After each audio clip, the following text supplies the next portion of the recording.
कैसे हो? बढ़िया। आप बढ़िया तो मैं भी बढ़िया। ये है केमिस्ट्री 11th क्लास और आज हम सीखेंगे इक्वेशन जो हमारी मॉलिक्यूल फॉर्म में होती है उसको हम आयनिक फॉर्म में कैसे चेंज करेंगे, यानी कि आणविक समीकरण को आयनिक समीकरण में बदलना। ठीक है, चेंज करेंगे हम मॉलिक्यूलर इक्वेशन को, हम करेंगे आयनिक इक्वेशन में चेंज। कैसे करेंगे ध्यान से देखो। ये पूरा एक यौगिक, ये क्या है, पूरा एक ग्रुप है। MnO2 क्या है, मैग्नीज डाइऑक्साइड एक ग्रुप होता है पूरा। इसको आयनिक रूप में चेंज नहीं किया जा सकता। ओके, ये ऐसा कैसे रहेगा। कुछ ग्रुप होते हैं जिनको आयनिक फॉर्म में चेंज नहीं किया जा सकता, जैसे कि उनमें से SO4 मतलब SO4 को नहीं तोड़ा, ये पूरा एक ग्रुप होता है। MnO2 हुआ, MnO2, ठीक है, इसको नहीं तोड़ सकते हम।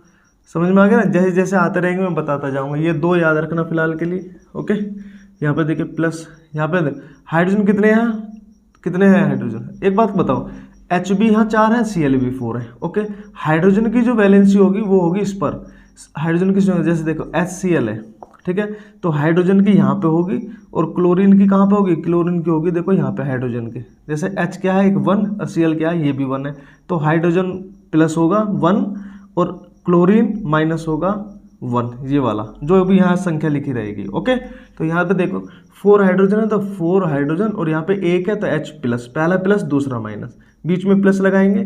ओके, फिर 4 ही Cl है तो 4 Cl लिखेंगे पहले।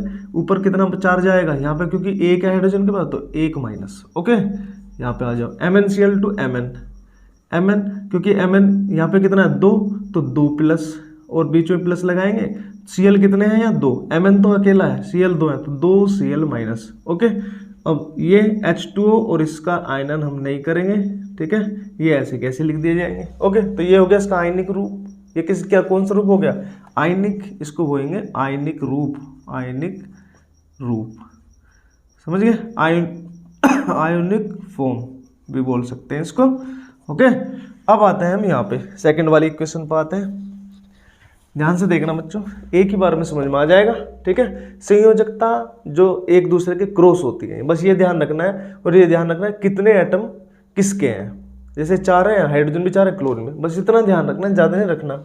अब देखो यहाँ KMnO4 बता, एक KMnO4 होता है, देखो इसमें ये MnO4 पूरा ग्रुप होता है। ओके, तो यहाँ पे देखो 2 पोटेशियम है तो 2K, MnO4 पूरा बताया तो ये 1 माना जाएगा, 2K तो ये K की 1 प्लस 2 है MnO4 भी तो 2 MnO4 और यहाँ पे K पे कितना है, यहाँ पे 1 है तो MnO4 का माइनस, पहला प्लस दूसरा माइनस, 2 K है और 2 ही है हमारे ये, तो ये पूरा ग्रुप होता है। ग्रुप की पहचान करनी पड़ेगी आप लोगों को। ओके, तो एक बार दोबारा लिख देता हूँ, 2K यहाँ प्लस और प्लस 2 ही MnO4 है, 2 MnO4 और ये माइनस, समझ में आ गई बात, प्लस। अब यहाँ पे आ जाओ, ये SO4 पूरा ग्रुप है, ठीक है, तो Fe की 1 है, SO4 की भी कितनी होगी 1, पहली प्लस और दूसरी माइनस, समझ में आ गई।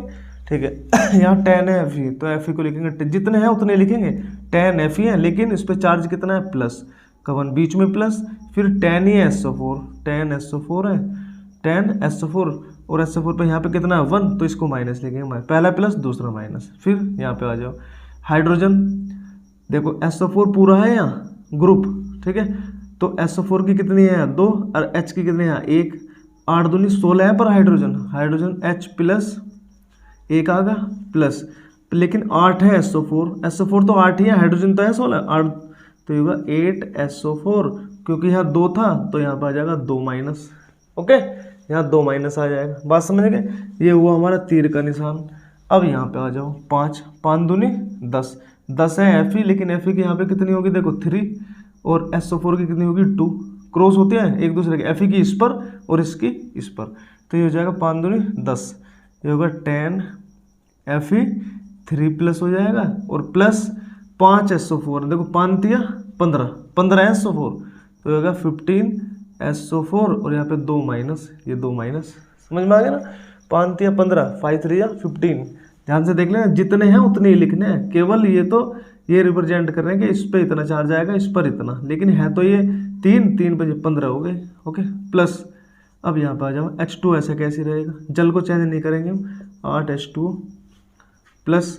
अब यहाँ पर जाए MnO4, 2 Mn है, 2 Mn, SO4 अकेला होता है, यहाँ पे 1 तो Mn पे +1 और SO4 पे यहाँ पे Mn की 1 है, Mn पे यहाँ क्या है 1, एक ही तो है यहाँ पे नीचे, तो यहाँ SO4 की -1, लेकिन 2 है SO4 भी 2 है, तो 2SO4 माइनस, समझ में आ गई ना इतनी बात।